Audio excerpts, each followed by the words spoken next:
মুহাম্মাদুর রাসূলুল্লাহ সাল্লাল্লাহু তাআলা আলাইহি ওয়াসাল্লাম। আমরা মুসলমান এইদিকে লক্ষ্য করেন। আল্লাহ পাক আমাকে আপনাকে মানুষ করেছেন, ভারতের জমিনে বাস করি আমরা। ভারতের একটা আইন আছে, এই ভারতের আইন আমাদেরকে মানা লাগে। ভারতের আইন, ভারতের বিধান যদি আমরা অমান্য করে দিই তো যখন তখন আমাদেরকে জেলে বন্দী হওয়া লাগবে, ঠিক না ভুল? কিন্তু এই দেশের মাটিতে গরু ছাগলও বাস করে, গরু ছাগলকে কোনো আইন মানতে হয় না।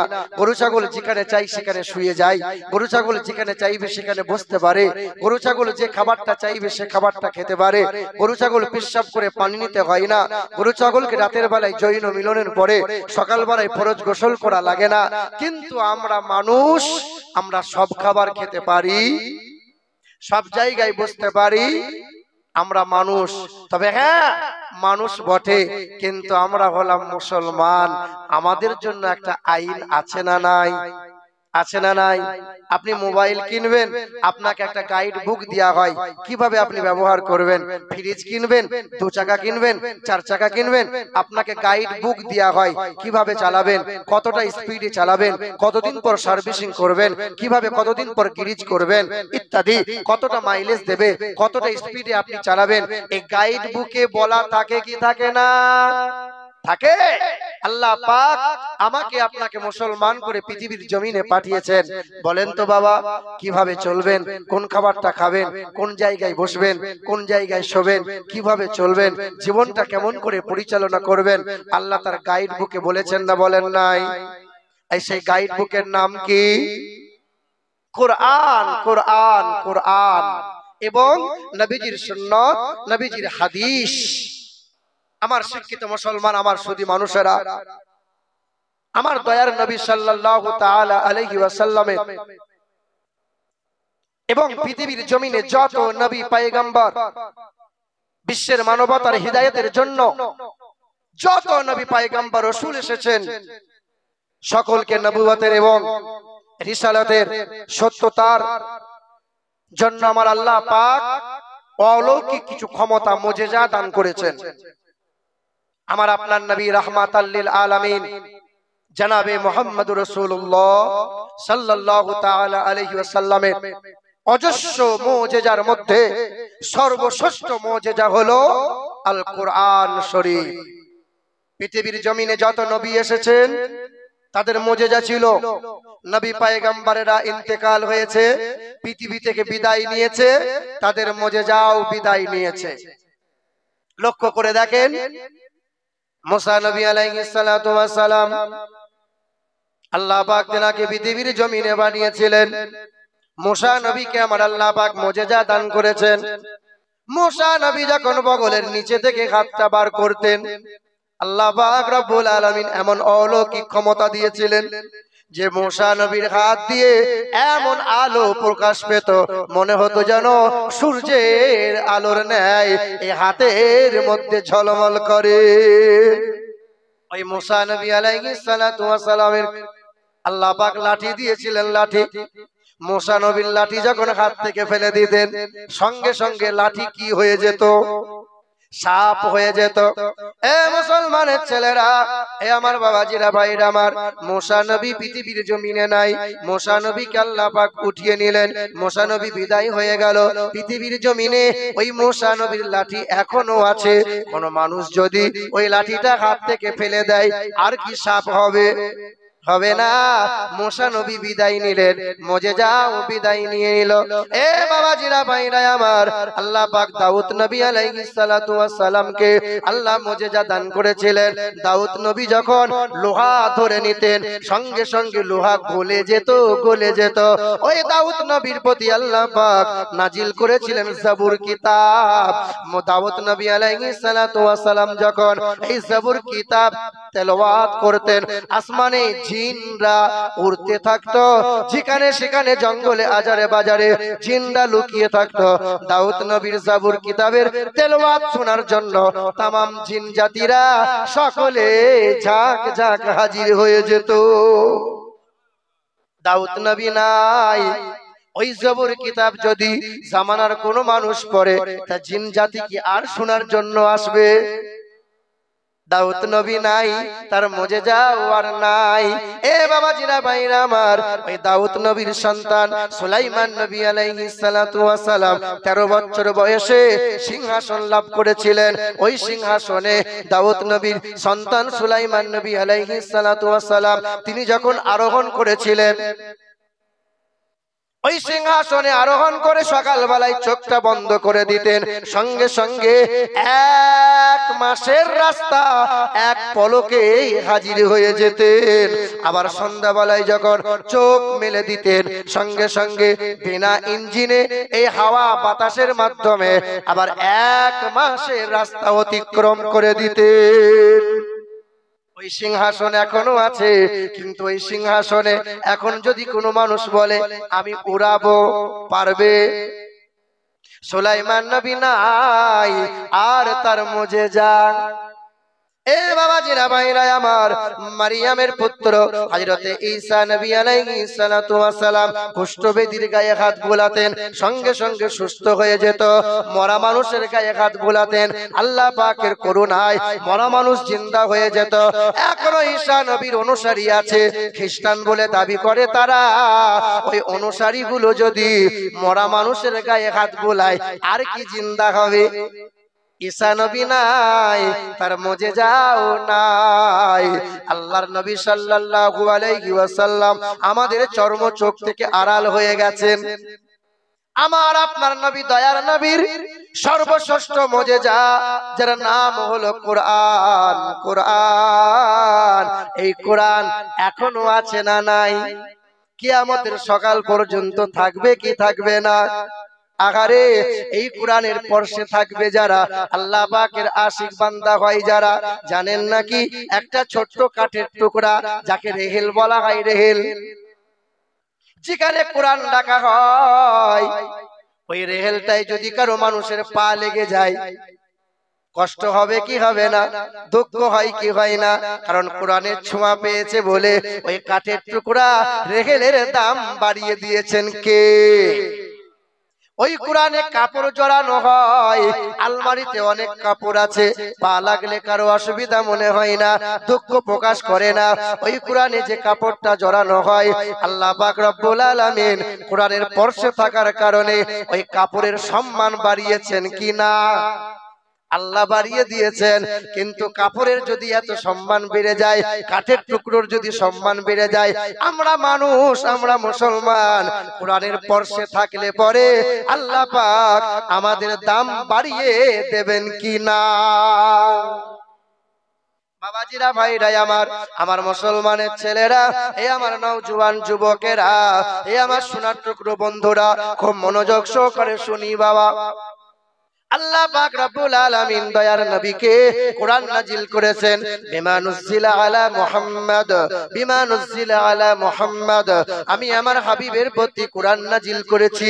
যে কোরআনটা নাজিল করেছি, জালিকাল কিতাবু লা রাইবা ফি হুদাল লিল মুত্তাকিন, যে কোরআনের মধ্যে বিন্দু মাত্র দুর্বলতা, বিন্দু মাত্র অক্ষমতা, বিন্দু মাত্র কোনো ত্রুটি আমি আল্লাহ রাখি নাই। পৃথিবীর জমিনে কত শত বৈজ্ঞানিকরা ওই কোরআনের ভুলবার করতে গিয়ে কলেমা পড়ে মুসলমান হয়ে গেছে। 1980 সালে ফ্রান্সের বিখ্যাত সার্জন, যে সার্জনের নাম হলো ডক্টর মরিস বুকাইলি, মক্কার জমিনে এডুকেশন কনফারেন্সে হাজির হয়েছিলেন। সকল বক্তারা কোরআনের অনুবাদ করেছিল, কোরআনের সম্মান তরজমা করেছিল, কোরআনের মর্যাদার কথা বলেছিল, কোরআনে নাকি কোনো ভুল নাই, কোরআনে কোনো ভুল নাই। ডক্টর মরিস বুকাইলি শুনেছিল, শোনার পরে চিন্তা করেছিল বাইবেলে ভুল আছে, যজুর্বেদ, রামবেদ, সামবেদে, তামাম ধর্মগ্রন্থে কিছু না কিছু ত্রুটি পাওয়া যায়। ওরা নাকি বলে কোরআনে কোনো ভুল নাই, ভুল আমি বার করব। বিশালী সার্জেন মমির স্পেশালিস্ট সার্জন ডক্টর মরিচ বুকাইলি তিনি কি করেছিলেন? বিখ্যাত এই ডক্টর মানুষটা রিসার্চ করতে শুরু করেছিল। কোরআন তো আরবি ভাষায়, আরবি শিখে নিল, কোরআনটা পড়তে শুরু করে দিল। 1 বছর 2 বছর নয়, 5 বছর রিসার্চ করার পর এই ডক্টর মরিচ বুকাইলি সাংবাদিকদের সম্মুখে দাঁড়িয়ে মাথা নত করে বলেছিল, পৃথিবীর জমিনে বাইবেল পড়েছি আমি, চান্দাবাস্তা পড়েছি আমি, রামায়ণ পড়েছি আমি, মহাভারত পড়েছি আমি, তবে 5 বছর ধরে কোরআনটা রিসার্চ করে দেখলাম এই কোরআনে বিন্দু মাত্র কোনো ত্রুটি নাই। আলিফ লাম মিম থেকে শুরু করলাম, কুল আউযু বিরাব্বিন নাস পর্যন্ত পড়লাম, অনুবাদগুলো পড়লাম, কোরআনটাকে বুঝলাম, মাথা নত করে মানতে বাধ্য হয় পৃথিবীর জমিনে এমন কিতাব আর 2টা নাই। সঙ্গে সঙ্গে ওই মরিচ বুকাইলি কালেমা লা ইলাহা ইল্লাল্লাহু মুহাম্মাদুর রাসূলুল্লাহ কালেমা পড়ে ঈমান নিয়ে এলো। নিজের নামটা পাল্টে দিয়ে নাম রেখে দিল সুলাইমান। জোরে বলো সুবহানাল্লাহ, আর একটু জোরে বলো সুবহানাল্লাহ। মুসলমানের ছেলেরা, এ নওজোয়ান যুবকেরা, এ আমার বাবাজিরা, ভাইরা আমার, পৃথিবীর জমিনে সর্বশ্রেষ্ঠ কিতাব হলো কোরআন। আর পৃথিবীর জমিনে সৃষ্টির শিরা সর্বশ্রেষ্ঠ বিশ্বের মহান নেতা, বিশ্বের মহা বৈজ্ঞানিক, ওই ব্যক্তির নাম হলো জানাবে মুহাম্মদুর রাসূলুল্লাহ। বলে আমরা তো হিন্দু মানুষ, তোমার কোরআনে কেন মানবো? আমাদের বেদে, আমাদের রামায়ণে কি লেখা আছে? বলে হ্যাঁ হ্যাঁ, তোমাদের কল্কি পুরাণ 2য় নম্বর অধ্যায়ের 11 এবং 25 নম্বর শ্লোকে বলা আছে, দ্বাদশং সকল পক্ষস মাধবে মাসি বাদবাম জাতং দত্তা সাতু পুতরাং ভিতরৌ রুষ্ট মনুষ্য সম্ভালে বিষ্ণু যশাস গৃহে প্রাদুর্ভবম মহাম সুমতং বিষ্ণু যশাস গর্ভমদ বৈষ্ণবাম। ও নমো হতারমিন্দ্র মহাশ্বরিন্দ্রাম ইয়া দেবী সর্বভূতে শান্তি রূপে। ওং নমস্তু তস্যৈ নমঃ নমঃ ইন্দ্রজোনা উপস্রোত নামে নরসংসা ভবিষ্যতে। ভগবত পুরাণ এবং কল্কি পুরাণে লেখা আছে, পৃথিবীর জমিনে মানব জাতির কল্যাণকর্তা, পৃথিবীর জমিনে বিশ্বের মহান নেতা, জগৎগুরু, আহারে জর্জ বার্নার্ড শ বলে দিয়েছিলেন, I believe if a man like the great scientist or prophet সাল্লাল্লাহু আলাইহি ওয়াসাল্লাম। আমি জর্জ বার্নার্ড শ বলে দিয়ে যাই, শোনো, আমি বিখ্যাত বৈজ্ঞানিক জর্জ বার্নার্ড শ বলে দিয়ে যাই, পৃথিবীর জমিনে বিশ্বের 1 নম্বরের মহাবৈজ্ঞানিক যদি কেউ থাকতে হয়, যীশু খ্রিস্ট নয়, আব্রাহাম লিঙ্কন নয়, লেনিন নয়, আহারে বিশ্বের 1 নম্বরের মহাবৈজ্ঞানিক তিনি হলেন জানাবে মুহাম্মদুর রাসূলুল্লাহ। বেদ বলে দিয়েছে, শোনো, ও নমো ইন্দ্রজোনা উপস্রোত নামে নরসংসা ভবিষ্যতে দ্বাদশং সকল পক্ষস মাধবে মাসি মাধবম জাতং দত্তা সাতু পুতরাং ভিতরৌ রুষ্ট মনুষ্য সম্ভালে বিষ্ণু যশাস গৃহে প্রাদুর্ভবম মহাম সুমতং বিষ্ণু যশাস গর্ভমদত্ত বৈষ্ণবাম। যিনি আসবেন মাধব মাসের দ্বাদশ তিথিতে। বলেন তো মুসলমান, আমার নবী পৃথিবীর জমিনে কোন মাসে কত তারিখে এসেছেন? রবিউল আউয়াল মাসের 12 তারিখে সোমবারের দিন ছিল। শুভ সাদিকে কল্কি পুরাণ বলে দিয়েছে, পৃথিবীর জমিনে আসবেন তিনি জগৎগুরু হয়ে, তিনি আসবেন মাধব মাসের দ্বাদশ তিথিতে, তিনি আসবেন সাম্বালা শহরে। সাম্বালা শহরটাকে আরবিতে বলা হয় দারুল আমান। কোরআন খুলে দেখেন, ওয়াত্তিনি ওয়াজাইতুনি ওয়াতুরি সিনিনা ওয়া হাযাল বালাদিল আমির। তিনি আসবেন সাম্বালা শহরে, মানে দারুল আমান, শান্তিময় শহরে।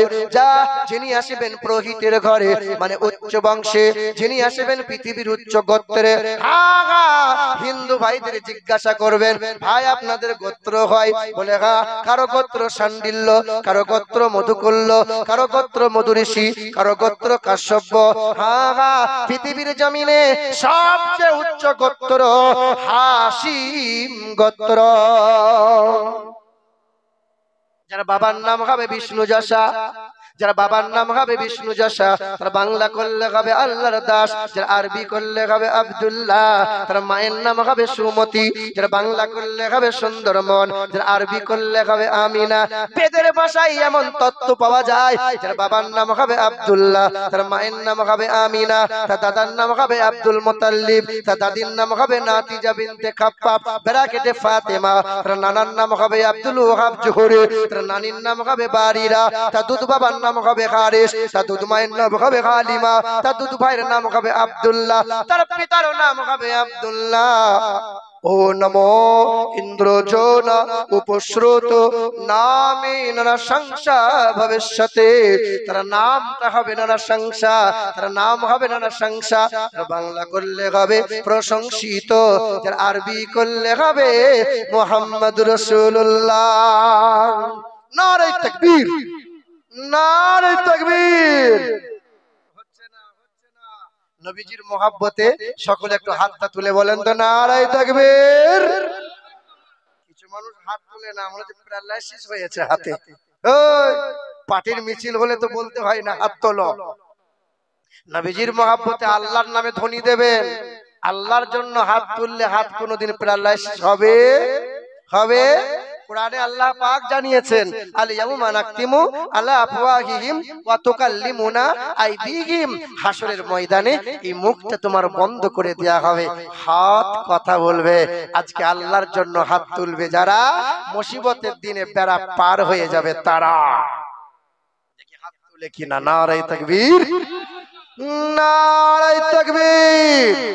আল কোরআনের আলো, আল হাদিসের আলো, সুন্নিয়তের আলো, নারে তাকবীর, নারে রিসালাত ইয়া রাসূলুল্লাহ।